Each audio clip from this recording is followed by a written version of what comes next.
ಮನೆಯಲ್ಲಿ ಸ್ವಲ್ಪ ರಾಗಿ ಹಿಟ್ಟು ಆಮೇಲೆ ಸಿಹಿಗೆಣಸಿದೆಯಾ? ಹಾಗಿದ್ರೆ ಬನ್ನಿ ನನ್ನ ಜೊತೆ ನಾನೊಂದು ಸೂಪರ್ ಬ್ರೇಕ್ಫಾಸ್ಟ್ ಹೇಳಿಕೊಡ್ತೀನಿ. ಮೊದಲೇ ಪ್ಯಾನ್ ಬಿಸಿ ಮಾಡಿಬಿಟ್ಟು ಅದಕ್ಕೆ ರಾಗಿ ಹಿಟ್ಟು ಸೇರಿಸ್ಕೊಳ್ಳಿ. ಅರ್ಧ ಕಪ್ಪು ತಗೊಂಡಿರೋದು, ಅಂದರೆ ಸ್ವಲ್ಪ ಪ್ರಮಾಣದಲ್ಲಿ ಮಾಡೋದು.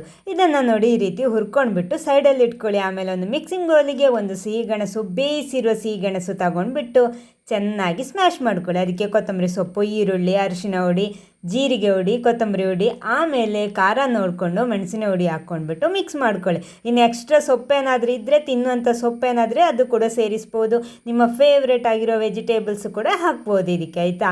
ಆಮೇಲೆ ರುಚಿಗೆ ತಕ್ಕಷ್ಟು ಉಪ್ಪನ್ನು ಹಾಕ್ಕೊಂಡ್ಬಿಟ್ಟು ಚೆನ್ನಾಗಿ ಮಿಕ್ಸ್ ಮಾಡ್ಕೊಂಡ್ಬಿಟ್ಟು ನಾವು ಹುರಿದಿಟ್ಟಿರುವಂತಹ ರಾಗಿ ಹಿಟ್ಟನ್ನು ಕೂಡ ಇದಕ್ಕೆ ಹಾಕಬೇಕು. ಆಮೇಲೆ ನೀರು ಬೇಕಿದ್ರೆ ಮಾತ್ರ ನೀರು ಹಾಕ್ಕೊಂಡ್ಬಿಟ್ಟು ಈ ರೀತಿ ಸಾಫ್ಟ್ ಆಗಿರುವಂತಹ ಒಂದು ಹಿಟ್ಟನ್ನು ರೆಡಿ ಮಾಡಬೇಕು. ನೆಕ್ಸ್ಟ್ ಒಂದು ಬಾಳೆ ಎಲೆ ತಗೊಳ್ಳಿ. ಆಮೇಲೆ ಅದಕ್ಕೆ ಸ್ವಲ್ಪ ತುಪ್ಪನೋ ಎಣ್ಣೆನೋ ಹಚ್ಕೊಂಡ್ಬಿಟ್ಟು ಫುಲ್ಲಾಗಿ ಒಂದು ಸಲ ಈ ರೀತಿ ಸ್ಪ್ರೆಡ್ ಮಾಡ್ಕೊಳ್ಳಿ.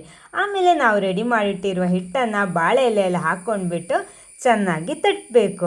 ಆದಷ್ಟು ಜಾಸ್ತಿ ತೆಳು ಬೇಡ, ಒಂದು ಮೀಡಿಯಮ್ ಸೈಜಲ್ಲಿ ಹಾಕ್ಕೊಂಡ್ರೆ ಸಾಕು. ಒಂದು ಸ್ವಲ್ಪ ದಪ್ಪ ಇದ್ರೂ ಚೆನ್ನಾಗಿರುತ್ತೆ, ಆದರೆ ಜಾಸ್ತಿ ತೆಳುವಾಗಿ ಮಾಡೋದು ಬೇಡ. ನೋಡಿ ಈ ರೀತಿ ತಟ್ಕೊಂಡ್ರೆ ಆಯಿತು. ಅಂದರೆ ಇದು ಸಾಫ್ಟಾಗಿದೆ, ಅದರಿಂದ ಆರಾಮವಾಗಿ ತಟ್ಲೂಬಹುದು ನಮಗೆ, ಆಯ್ತಲ್ವಾ. ಇದು ಸೆಟ್ ಆಯ್ತಲ್ವಾ. ಇನ್ನಷ್ಟೊತ್ತಿಗೆ ಕಾವಲಿ ಬಿಸಿ ಮಾಡೋದಕ್ಕೆ ಇಟ್ಟಿರಬೇಕು. ಕಾವಲಿ ಬಿಸಿ ಬಿಸಿ ಆಗ್ತಾ ಇರಬೇಕು. ಅದರಲ್ಲಿ ನಾವು ರೆಡಿ ಮಾಡಿಟ್ಟಿರುವ ಈ ರೊಟ್ಟಿನ ಹಾಕ್ಕೊಂಡ್ಬಿಟ್ಟು ಎರಡು ಬದಿ ಕೂಡ ಬೇಯಿಸಬೇಕು. ಮೇಲ್ಗಡೆ ಸ್ವಲ್ಪ ತುಪ್ಪನ ಸ್ಪ್ರೆಡ್ ಮಾಡ್ಕೊಳ್ಳಿ. ಅದು ಆಪ್ಷನಲ್, ಆಯಿತಾ. ನಿಮಗೆ ಬೇಡ ಅಂದರೆ ಸ್ಕಿಪ್ ಮಾಡ್ಬೋದು.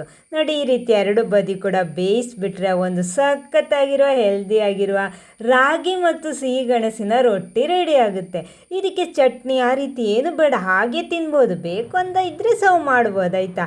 ಇಷ್ಟ ಆಯಿತಾ? ಹಾಗಿರೋ ರೆಡಿ ಮಾಡ್ತೀರಲ್ವಾ. ಆಮೇಲೆ ಈ ಪೇಜ್ ಕೂಡ ಒಂದು ಫಾಲೋ ಮಾಡಿಟ್ಕೊಳ್ಳಿ, ಇನ್ನೂ ವೆರೈಟಿ ಟೇಸ್ಟಿ ರೆಸಿಪಿ ಬರ್ತಾ ಇರುತ್ತೆ. Okay, thank you.